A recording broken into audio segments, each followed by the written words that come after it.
Alhamdulillahilladzi arsala rasulahu bil huda wa dinil haq liyudhhirahu 'ala dini kulli wa kafa billahi syahida. Asyhadu an la ilaha illallah wahdahu la syarikalah wa asyhadu anna Muhammadan abduhu wa rasuluhu la nabiyya ba'da.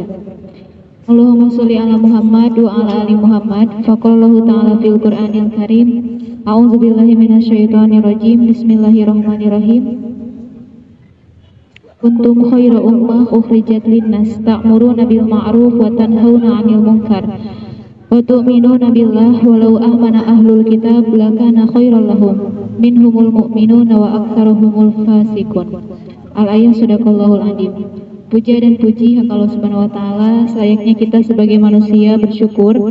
Di samping bersyukur dengan mengucapkan kalimat syukur yaitu alhamdulillah, kita juga senantiasa harus bisa mengimplementasikan bagaimana bersyukur tersebut, sehingga ketika kita bersyukur maka rahmat dan salamnya Allah Subhanahu wa taala akan dilimpahkan kepada kita, sebagaimana rahmat dan salamnya Allah Subhanahu wa taala dilimpahkan kepada sang proklamator Islam, yakni Habibana wa Nabiyana Rasulullah Muhammad Sallallahu Alaihi Wasallam, kepada para keluarganya, para sahabatnya, juga para penerus risalahnya.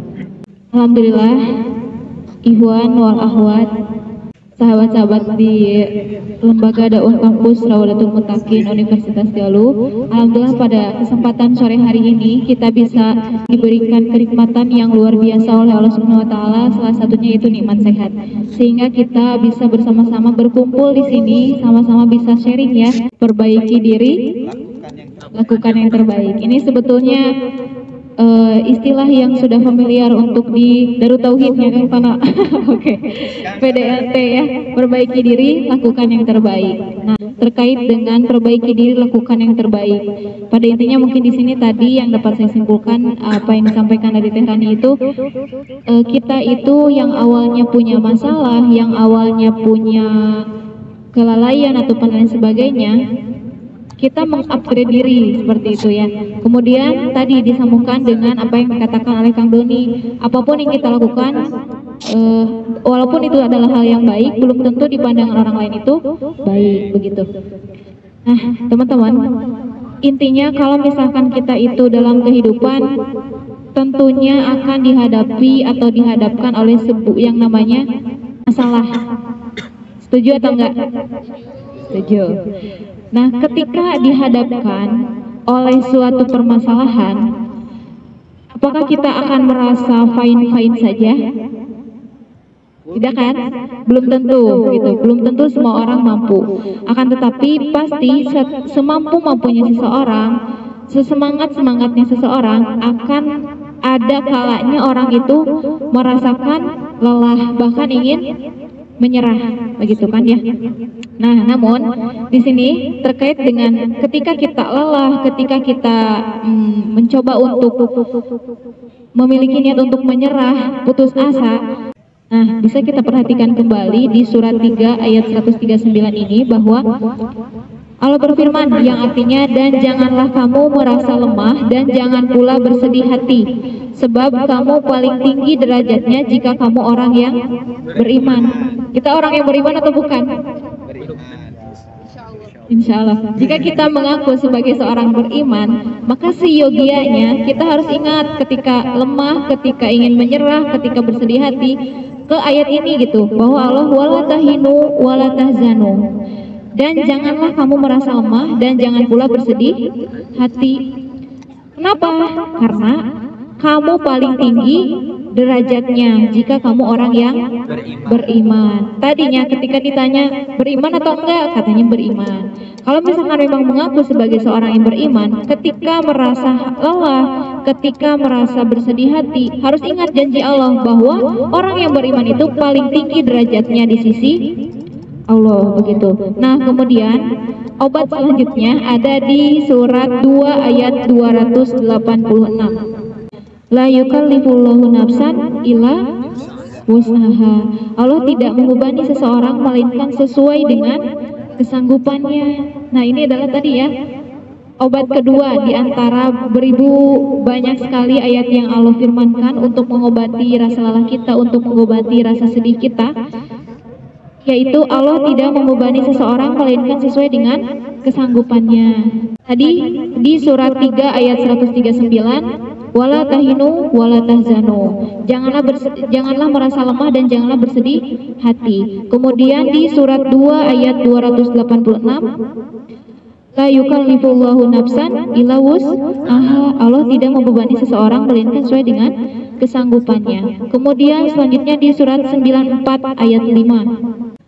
Nah, di sini di surat 94 ayat 5 ini selaras dengan apa yang disabdakan oleh Rasulullah, bahwa ketahuilah kemenangan itu bersama kesabaran, kelapangan itu bersama kesempitan, dan kesulitan itu bersama kemudahan. Hadis riwayat Tirmizi nomor 2516 ya. Jadi selaras dengan apa yang disabdakan oleh Rasulullah Shallallahu alaihi wasallam, bahwa bersama kesulitan itu ada kemudahan, bersama kelapangan itu ada kesempitan. Jadi kalau misalkan kita sedang merasakan kenikmatan, jangan heran ketika nanti kita mengalami kesulitan atau kesempitan, karena itu adalah satu pasangan gitu ya, pasangan ahwat dengan Iwan gitu kan ya, itu sudah menjadi takdirnya, sudah menjadi pasangannya begitu. Jadi kita jangan aneh ketika misalkan hari ini kita mendapatkan kebahagiaan, esok lusa kita mendapatkan kesedihan, bahkan kemelaratan begitu. Itu untuk menguji sejauh mana dan sekuat apa keimanan kita. Karena ada istilah kan, angin itu berhembus bukan menguji seberapa kuat pohon ataupun rantingnya, tapi menguji seberapa kuat akarnya. Dan yang menjadi akar itu adalah keimanan, begitu ya. Nah, kemudian di sini ada juga hadis riwayat Bukhari dan Muslim, bahwa tidaklah suatu kegalauan, kesedihan, kebimbangan, kekalutan yang menimpa seorang mukmin atau bahkan tertusuk duri sekalipun, melainkan karenanya Allah akan menggugurkan dosa-dosanya. Nah, gini ya teman-teman, orang yang beriman, orang yang bertakwa, yang dalam level yang tinggi itu, ketika mengalami sebuah kesulitan, ketika mengalami sebuah kesedihan, yang pertama dia ucapkan adalah kalimat apa coba? Dulu pernah dibahas, alhamdulillah. Kenapa? Alhamdulillah baru wa innalillah, katanya begitu. Kenapa? Karena dia sangat yakin, dia sangat mengimani bahwa setelah kemelaratan, setelah kesedihan, setelah kelelahan ini akan ada kebahagiaan yang Allah berikan kepadanya, begitu ya. Nah, di sini pun di hadis riwayat Bukhari dan Muslim yang barusan saya sampaikan, bahkan tertusuk duri sekalipun, melainkan karenanya Allah akan menggugurkan dosa-dosanya. Mau nggak digugurkan dosa-dosanya? Mau ya, gitu, mau banget gitu. Nah, tapi pertanyaan kedua, apakah mau kita senantiasa diberikan kesedihan? Gak mau. Gimana tuh? Katanya mau digugurkan dosa-dosanya, tapi tertusuk duri pun kita nggak mau, malah sudah merenya ketihan atau apa gitu kan? Gitu. Nah, maka dari itu teman-teman, jangan terus bersedih, jangan terusan kita terlarut dalam kebimbangan, kegalauan ataupun kesedihan. Mari kita kembali berjuang, kembali, nanti Allah ganti tangisan kesedihannya itu dengan tangisan kebahagiaan, gitu ya.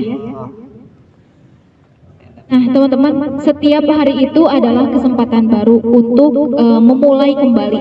Jadi ya udahlah, yang lalu biarlah berlalu, karena setiap hari itu adalah kesempatan untuk kita memulai hal yang baru. Lupakan beban yang menghimpit kita, kemudian biarkan kebebasan kita itu terbang tinggi ya, bersama dengan mimpi-mimpi yang lebih besar, gitu ya.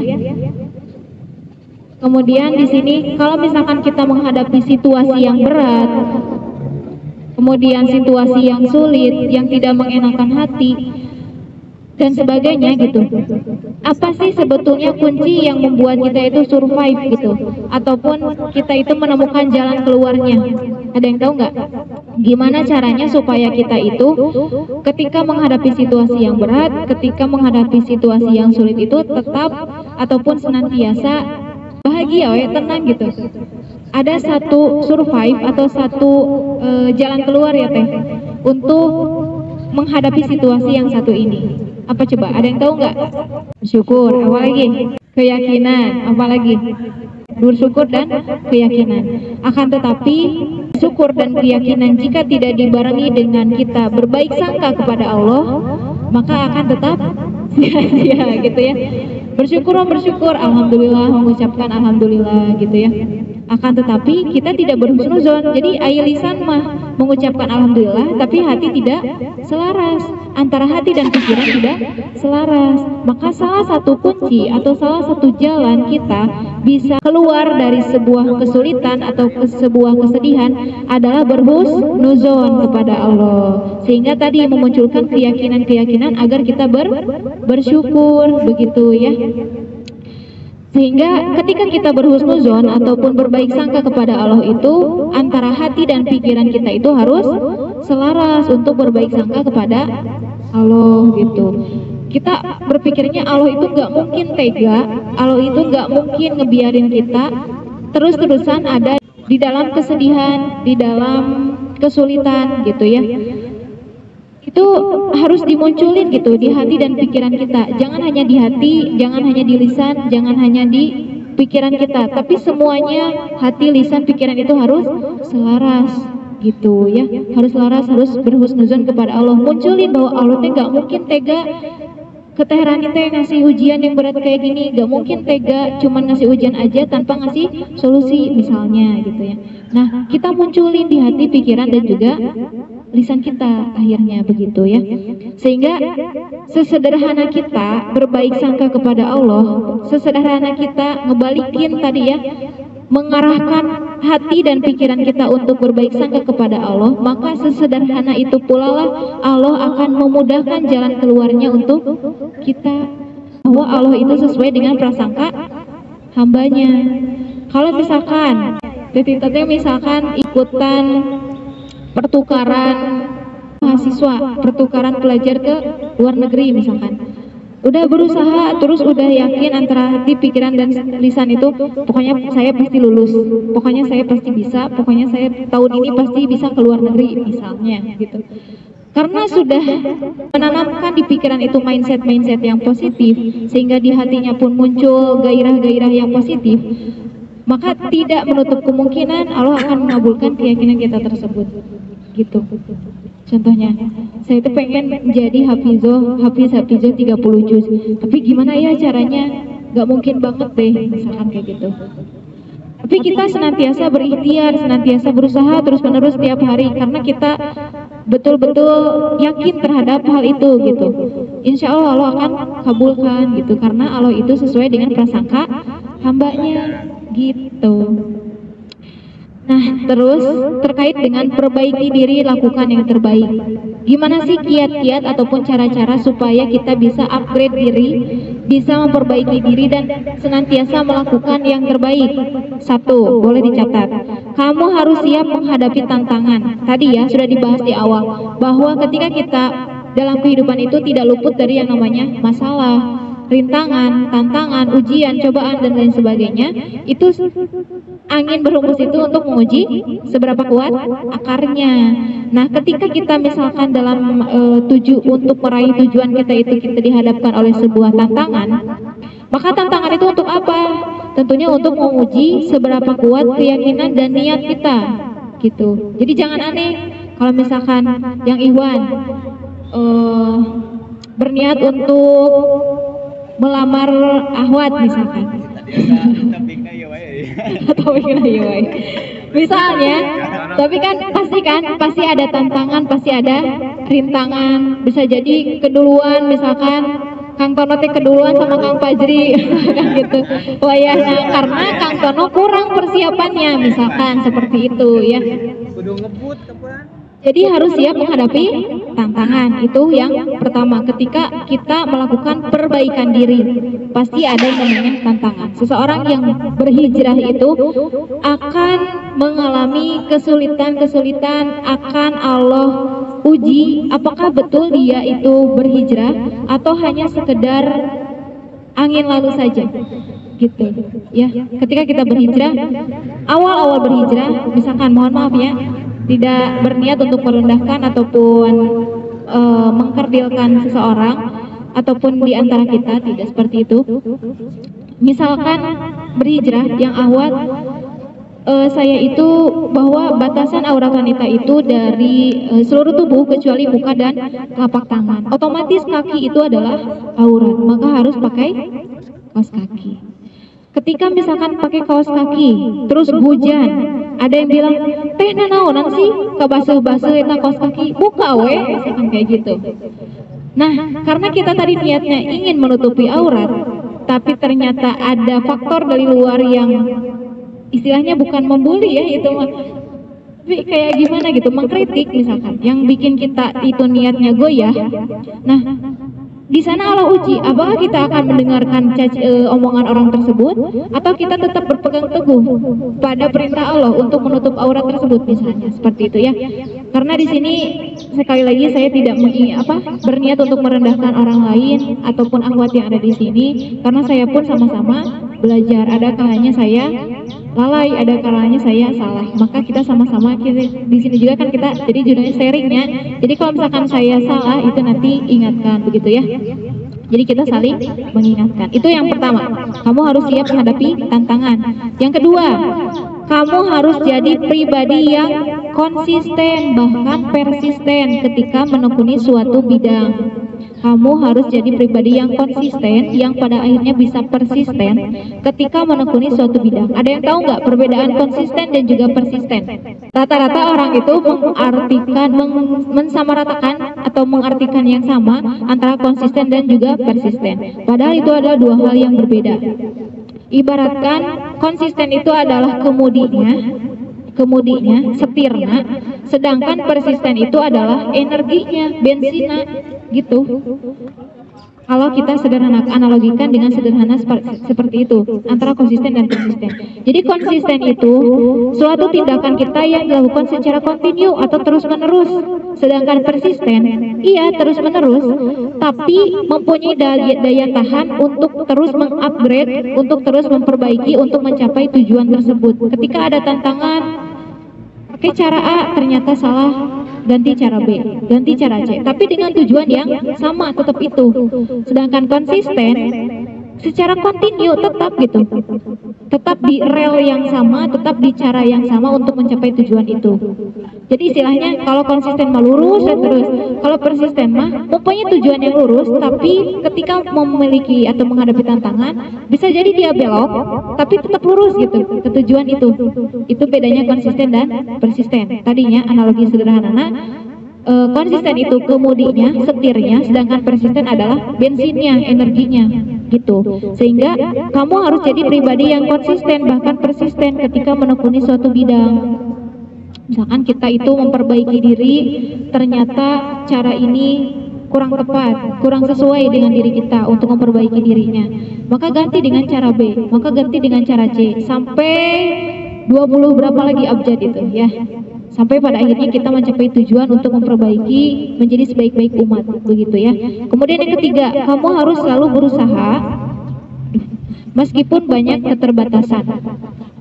Ketika melakukan ataupun berniat untuk memperbaiki diri, tadi selain adanya tantangan, selain adanya hambatan, pasti adanya keterbatasan. Misalkan yang ahwat itu ingin menutup aurat, mohon maaf, tapi tidak mempunyai biaya untuk membeli busana muslim ataupun gamis, padahal aku tuh pengen nutup aurat gitu, tapi gimana ya Allah, kok Allah nggak ngasih gitu biayanya buat beli gamis, buat beli kaos kaki, buat beli kerudung yang syar'i misalkan gitu ya. Sok mahalan mana kerudung baju yang menutup aurat dan baju yang tidak menutup aurat? Mahalan baju yang menutup aurat. Iya gitu ya. Itu secara nilai pun bisa kita lihat bahwa yang lebih berharga, yang lebih bernilai itu adalah pakaian yang menutup aurat gitu. Itu tapi ya, balik lagi tergantung bahannya memang, tapi esensinya itu lebih berharga yang menutup aurat. Nah, tadi ya balik lagi di sini, kamu harus selalu berusaha meskipun banyak keterbatasan. Misalkan tadi pengen menutup aurat tapi nggak punya biaya untuk beli busananya gitu, nggak punya biaya untuk membeli gamisnya. Nah, bisa lah nanti misalkan kita itu ketika bergabung dengan komunitas ataupun teman-teman bisa sharing di sana. Nggak mungkin ketika kita itu berniat untuk memperbaiki diri, untuk menutup aurat, terus bercerita ke teman kita, nggak mungkin teman kita nggak mendukung. Kalau misalkan memang satu frekuensi, satu visi, satu misi, pasti bakalan ngebantu gitu ya. Jadi jangan jadikan keterbatasan itu akhir dari segalanya, karena pasti selalu ada jalan, selalu ada cara untuk bisa meraih tujuan kita. Yang keempat, kamu gak boleh mudah menyerah jika saat ini belum bisa meraih apa yang kamu impikan. Di dalam kamu seorang muslim dan muslimah itu gak ada yang namanya menyerah. Istilahnya kita sudah tahu ya, istirahat boleh tapi nyerah jangan. Istirahat boleh nggak? Boleh. Tapi menyerah jangan. Jadi yang namanya lelah, yang namanya capek itu pasti ada. Itu adalah suatu hal yang normal-normal saja. Tapi menyerah itu kalau dalam kamus seorang muslim dan muslimah itu tidak normal. Gitu ya, abnormal. Kemudian yang kelima, kamu harus menjadi pribadi yang berguna atau bermanfaat bagi lingkungan sekitarmu, karena sebaik-baik manusia adalah yang bermanfaat bagi manusia yang lainnya ya. Jadi kamu harus menjadi pribadi yang berguna atau bermanfaat bagi lingkungan sekitarmu. Tadi ya, setelah melalui rintangan ataupun tantangan, terus dihadapi dengan keterbatasan dan lain sebagainya, kemudian kita tetap persisten dalam bidang tertentu, maksudnya persisten dalam memperbaiki diri, terus mengupgrade diri, terus mengupgrade ilmu gitu ya, sehingga kita punya value ataupun nilai yang lebih dari yang lainnya untuk bisa menjadi pribadi yang bermanfaat bagi yang lainnya. Karena tadi sesuai yang di mukadimah yang saya bacakan di surat 3 ayat 110 bahwa kamu umat Islam adalah umat terbaik yang dilahirkan untuk manusia, karena kamu menyuruh berbuat yang ma'ruf dan mencegah dari yang mungkar dan beriman kepada Allah. Sekiranya ahli kitab beriman, tentulah itu lebih baik bagi mereka. Di antara mereka ada yang beriman, namun kebanyakan mereka adalah orang-orang fasik. Tuh, kita umat Islam atau bukan? Umat Islam ya. Ketika mau umat Islam, silakan. Di sini Allah sebutkan, Allah firmankan di surat 3 ayat 110, kamu umat Islam adalah umat yang terbaik yang dilahirkan untuk manusia. Tapi balik lagi, apakah saat ini silakan dijawab oleh masing-masing ya, nggak perlu diucapkan. Apakah kita sudah menjadi umat yang terbaik? Umat yang terbaik itu yang bagaimana? Jawabannya masih di ayat ini, bahwa menyuruh berbuat yang ma'ruf dan mencegah dari yang mungkar dan beriman kepada Allah, itu adalah menjadi syarat umat terbaik gitu. Ya, kuntum khairul umat ukhrijat linnas ta'muruna bil ma'ruf wa tanhauna 'anil munkar wa tu'minuna billah.